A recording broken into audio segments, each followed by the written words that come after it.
Shalom, selamat pagi sahabat-sahabat Indri. Pada hari ini kita akan merenungkan sabda Tuhan dari Injil Lukas pasal 12 ayat 54 sampai dengan 59.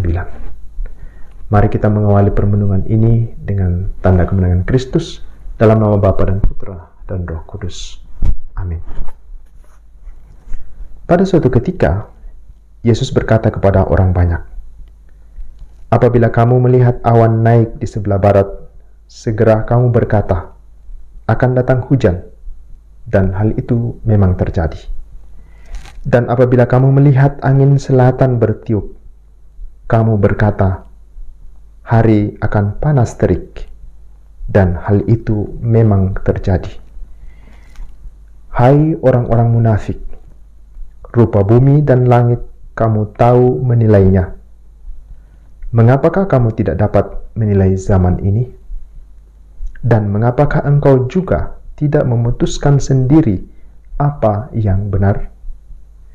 Sebab jika engkau dengan lawanmu pergi menghadap pemerintah, berusahalah berdamai dengan dia selama di tengah jalan, supaya jangan engkau diseretnya kepada hakim, dan hakim menyerahkan engkau kepada pembantunya, dan pembantu itu melemparkan engkau ke dalam penjara.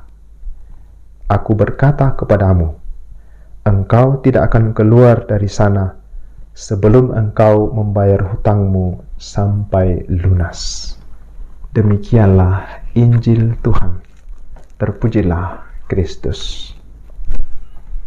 Sahabat-sahabat Indri yang terkasih, ada dua poin permenungan yang ingin saya bagikan pada saat ini.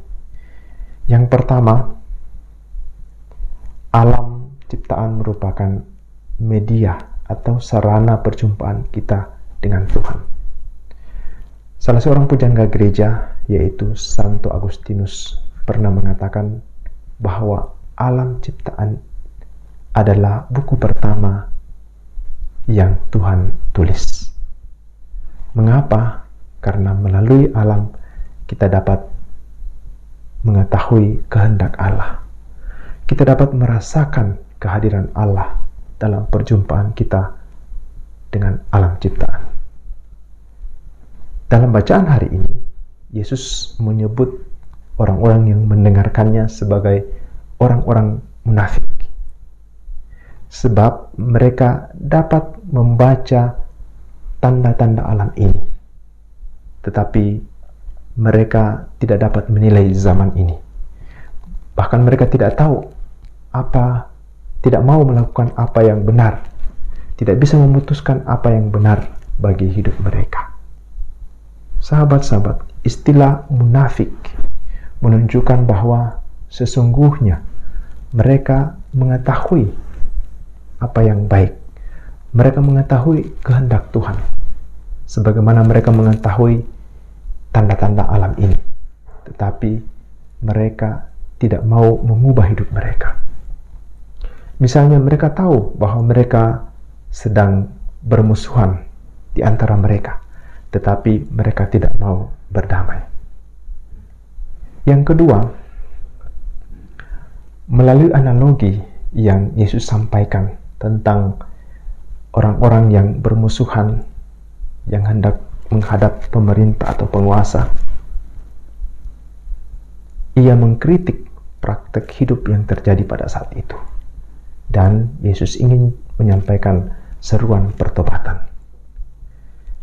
Pada zaman itu ada banyak kelompok dalam masyarakat yang memiliki pandangan, ideologi, dan kepentingan yang berbeda-beda, seperti golongan Zelot, kelompok Esseni, kaum Farisi, Saduki, Herodian. Mereka sulit bersatu karena mereka tidak mau berdamai satu sama lain.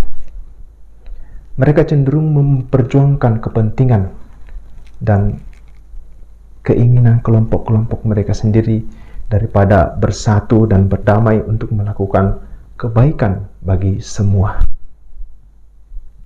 Maka seruan pertobatan melalui analogi yang disampaikan oleh Yesus pertama-tama ditujukan kepada mereka yang berbeda, yang sulit bersatu, yang saling bermusuhan, untuk bertobat dan melakukan perdamaian sebelum terlambat.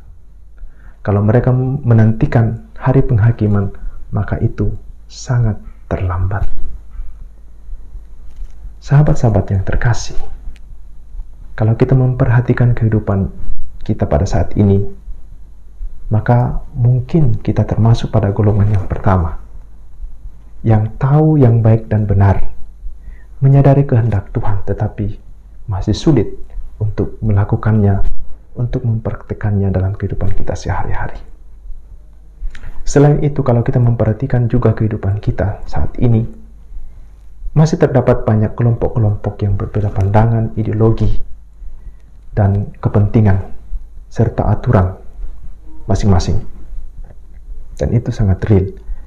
Ya, tetapi persoalannya adalah kita sulit bersatu, berdamai, untuk memperjuangkan sesuatu yang baik bagi semuanya. Kita juga masih cenderung memperjuangkan kepentingan kelompok kita masing-masing, seperti yang terjadi pada zaman Yesus. Mungkin juga kita termasuk dalam salah satu kelompok ini. Maka sahabat-sahabat yang terkasih, seruan pertobatan yang disampaikan oleh Yesus kepada orang-orang yang mendengarkannya pada saat itu juga sangat relevan untuk kita saat ini. Untuk melakukan pertobatan dan pendamaian dengan semua orang sebelum terlambat. Kalau kita menantikan hari penghakiman, maka bisa jadi itu sangat terlambat untuk kita. Maka mari mulai saat ini kita mencoba untuk melakukan pertobatan dalam hidup kita sehari-hari, dalam kebersamaan kita dengan orang lain, dalam kelompok-kelompok lain, supaya kita bersatu untuk membangun dunia ini menjadi lebih baik. Tuhan memberkati. Dalam nama Bapa dan Putra dan Roh Kudus. Amin.